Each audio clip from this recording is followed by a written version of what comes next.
రాయలసీమ ప్రాజెక్టుల కోసం 8,000 కోట్లు మీరు ఖర్చు పెట్టామని మీరు చెప్తున్నారు. ఈ విషయం పైన ఒక ఆల్ పార్టీ మీటింగ్ పెట్టుకొని లేకుంటే అన్ని పార్టీలకు సంబంధించినటువంటి ప్రతినిధులు తీసుకొని మీరు ఏ ఏ ప్రాంతాల్లో ఈ డబ్బులు ఖర్చు పెట్టారో చెప్పేదానికి మీరు సాహసిస్తారా అని చెప్పి నేను అడుగుతున్నాను. మీరు 8,000 కోట్లు ఖర్చు పెట్టింది, 8,000 కోట్లు పేమెంట్ చేసింది గతంలో పనులు చేసేటువంటి కాంట్రాక్టర్లకు ఎవరెవరైతే మీకు కమిషన్లు ఇస్తారో మీ కమిషన్లు నింపుకుండేదానికి మీరు పేమెంట్లు ఇచ్చారు తప్పితే ఆన్ గోయింగ్ ప్రాజెక్ట్స్ ఒక్క ప్రాజెక్ట్ను కూడా మీరు చేయడం లేదు. ఒక్క హెచ్ఎన్ఎస్ఎస్లో లైనింగ్ తప్పితే. మరొకసారి చెప్తున్నాను రామానాయుడు గారు, రాయలసీమలో జరుగుతున్నటువంటి అన్ని ప్రాజెక్టులు మీ ప్రభుత్వం, మీ కూటమి ప్రభుత్వం వచ్చినప్పటి నుంచి నిలబడిపోయినాయి. మీరు సంసిద్ధత వ్యక్తం చేస్తే మా పార్టీతో పాటు ఈ రాష్ట్రంలో ఉన్నటువంటి ఇతరత్ర పార్టీ నాయకులందరినీ కూడా పిలిచి ఒకసారి పిలుచుకొని పోవాలని చెప్పి నేను కోరుకుంటున్నా. ఈరోజు రాయలసీమ లిఫ్ట్ ఇరిగేషన్ ప్రాజెక్టు పూర్తిగా మీరు అధికారంలోకి వచ్చినప్పటి నుంచి ఆగిపోయింది.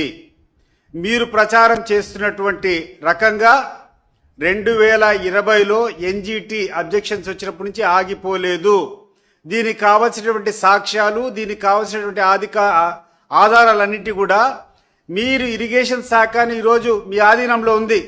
అక్కడటువంటి ఇంజనీర్ని పిలిచి ఎమ్ముక్కులు తెప్పించుకోండి. ఏ సంవత్సరంలో పనులు జరిగాయి, దానికి సంబంధించినటువంటి ఎప్పుడు పేమెంట్లు ఇచ్చేటువంటి విషయం మీరు చూస్తే పరిశీలిస్తే స్పష్టంగా డేట్ల వారీగా వస్తుంది. 2020 నుంచి 2024 వరకు జగన్మోహన్ రెడ్డి గారు ముఖ్యమంత్రిగా దిగిపోయినటువంటి వరకు నిరాటకంగా ఈ యొక్క రాయలసీమ లిఫ్ట్ ఇరిగేషన్ పనులు జరిగాయి. వాటికి సంబంధించినటువంటి 795 కోట్ల పేమెంట్లు కూడా ఆ సంబంధించినటువంటి కాంట్రాక్టులు పేమెంట్లు కూడా జరిగాయి.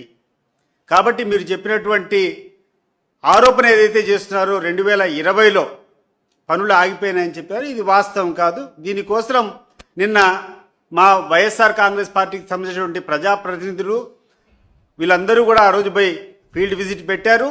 మీరు కావాలంటే మీతో పాటు మేము వచ్చేదానికి కూడా సిద్ధం.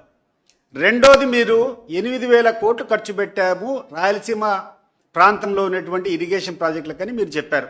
మీరు సిద్ధమా? ప్రాజెక్టులకన్నిటికీ మేము మీతో పాటు మేము వస్తాం విజిట్ చేసేదానికి. ఏ ఏ ప్రాజెక్టు ఎక్కడ ఖర్చు పెట్టారో, ఏ ప్రాజెక్టులు జరుగుతున్నాయో చెప్తే మేము కూడా చూసేదానికి సిద్ధంగా ఉన్నాం.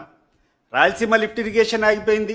జిఎన్ఎస్ఎస్ నుంచి హెచ్ఎన్ఎస్ఎస్కు లింక్ అయ్యేటువంటి ప్రాజెక్టులు ఆగిపోయినాయి. కుందు వైడనింగ్ ఆగిపోయింది. పోతిరెడ్డిపాడు దగ్గర నుంచి ఆ తర్వాత జిఎన్ఎస్ఎస్ గండికోట వరకు వచ్చేటువంటి వైడనింగ్ పనులన్నీ ఆగిపోయినాయి.